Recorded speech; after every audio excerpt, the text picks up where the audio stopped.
The next speaker for the day, Mr. Chris Pease, who is a serial entrepreneur, edtech investor and data scientist.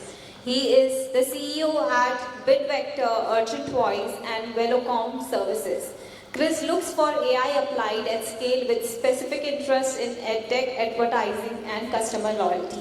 He brings wealth of knowledge on AI, and I'm sure each one of you sitting in the room understands the importance of AI. So I'm hoping you'll have a lot of takeaways from his session today. So now I would want to welcome Mr. Chris Pease. Please give a huge round of applause for him. Thank you, Chris, for being with us today.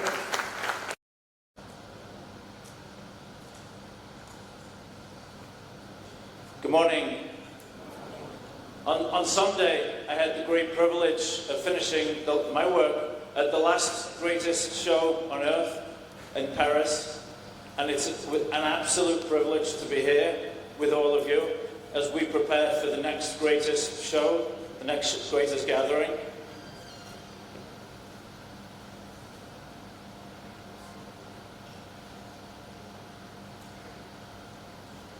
My work at the Games is a point source solution specifically for track cycling. I've worked at the last four Olympics, from London, Rio, Tokyo, and just recently Paris, with a video referee solution so we can review the races real time and make fast and fair decisions. We've worked over 6 continents, last 100 major events,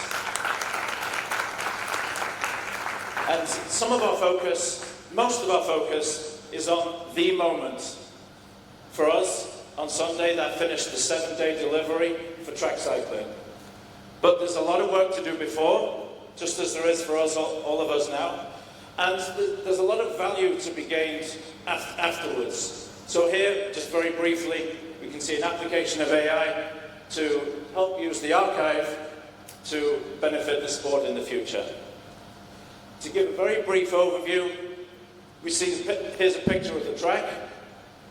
Anywhere from 2 to 24 riders racing at one point in time.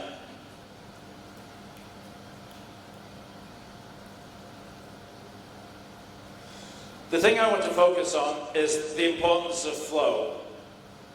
As a referee, we look to the flow of the riders primarily, the athletes, also the additional race officials, the referees, the timing,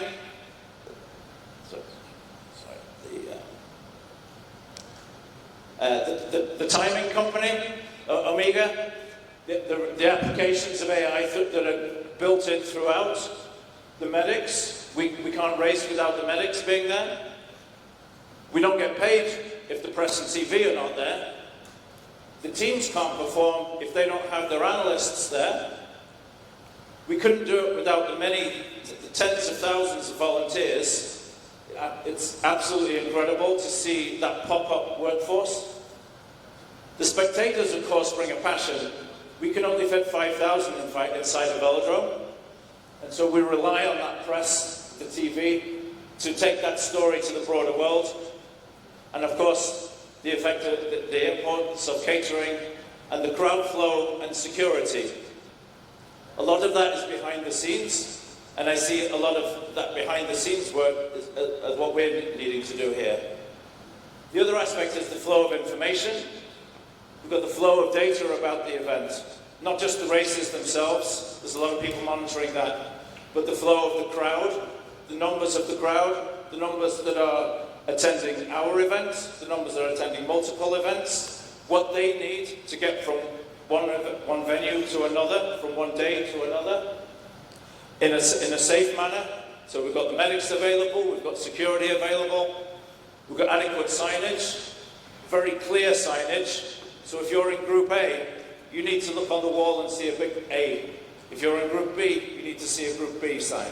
So just exceptionally clear signage that is very easy for a multinational audience to understand. The third component is the flow of resources, to make sure all the resources are in place. In the velodrome, it's exceptionally hot for someone like myself. That means we have to drink a lot of water. That water can't all be brought in on race day. We have to plan ahead to bring that water in advance.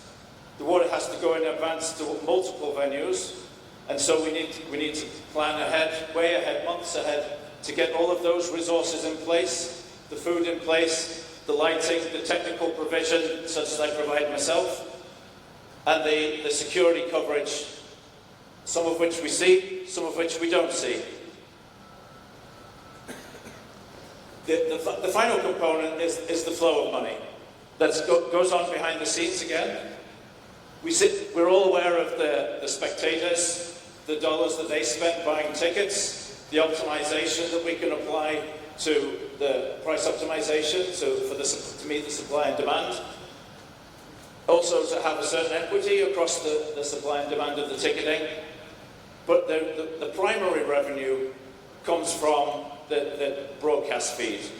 So we're governed as an event, stop, start, by the TV live feed. It's integrating our live feed with all of the other sports across hundreds of platforms globally.